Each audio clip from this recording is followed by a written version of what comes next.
Greetings, fellow traveler. I can see it in your eyes. You are searching.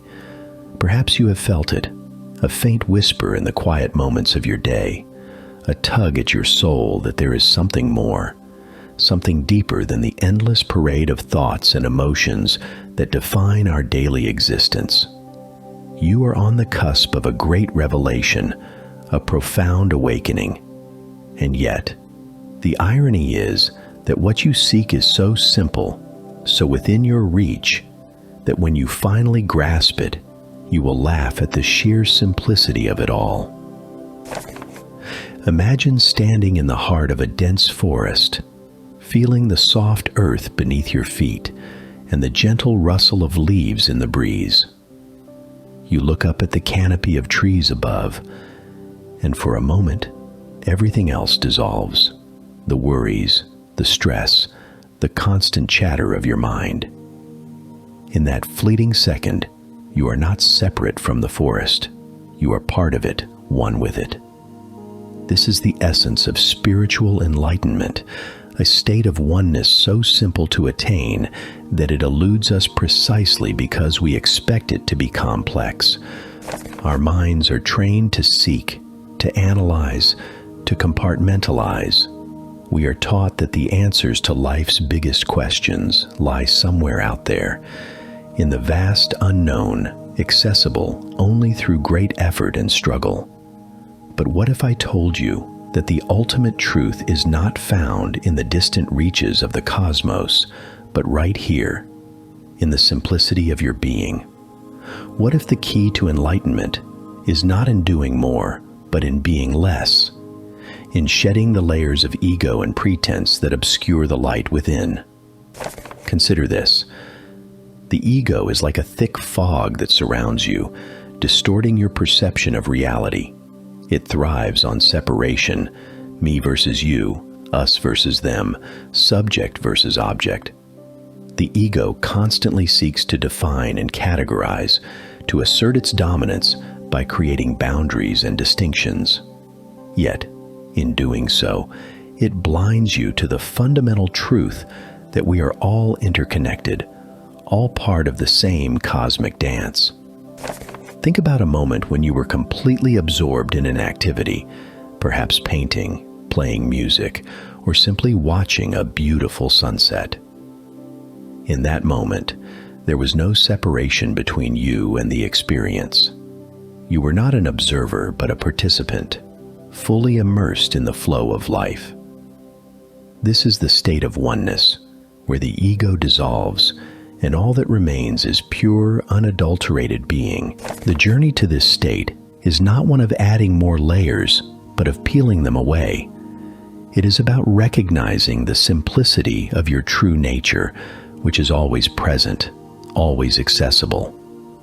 The mind, in its complexity, cannot grasp this simplicity because it is conditioned to believe that enlightenment is a distant goal, achievable only through intense effort and discipline.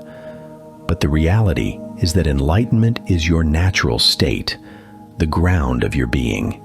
It is so close, so intimate, that you miss it precisely because you are looking too hard. Imagine holding a small object in your hand, a pebble perhaps.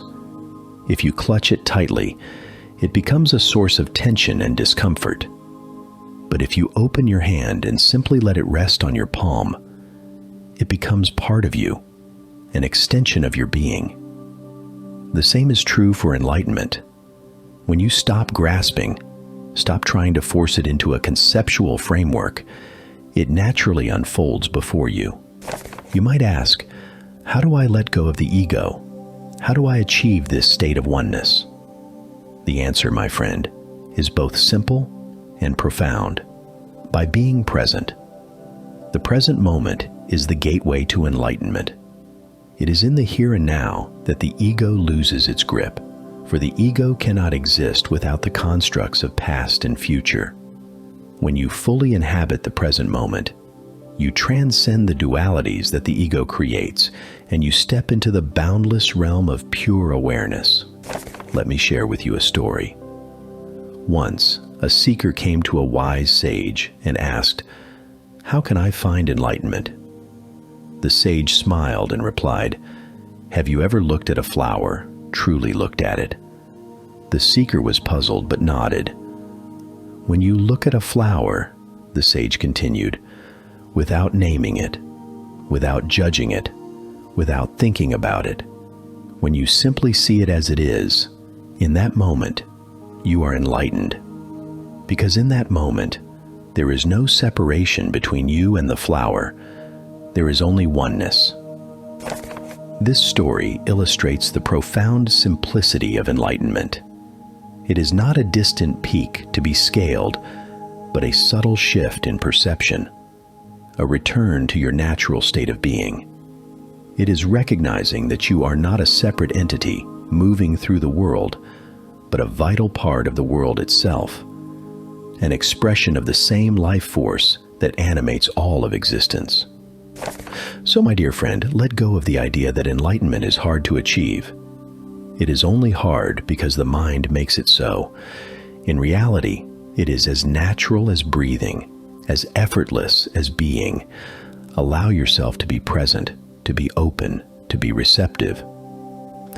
Notice the moments when the ego falls away, when you are lost in a beautiful piece of music, when you are gazing at the stars, when you are sharing a heartfelt conversation with a loved one. In these moments, you are touching the essence of enlightenment, the state of oneness that is your true nature. And when you finally get it, when the simplicity of it all dawns upon you, you will laugh. Not a laugh of mockery or disbelief, but a laugh of pure joy and liberation. You will laugh at the realization that what you were seeking was always right here, within you, hidden in plain sight. You will laugh at the beauty and simplicity of life, at the profound truth that the mind, in all its complexity, could never grasp. Remember, enlightenment is not a destination, but a journey back to yourself, to the essence of who you are. Embrace the simplicity of this truth and let it guide you home. The light within you is always shining, always present, waiting for you to recognize it. So be still, be present, and let the laughter of enlightenment fill your soul.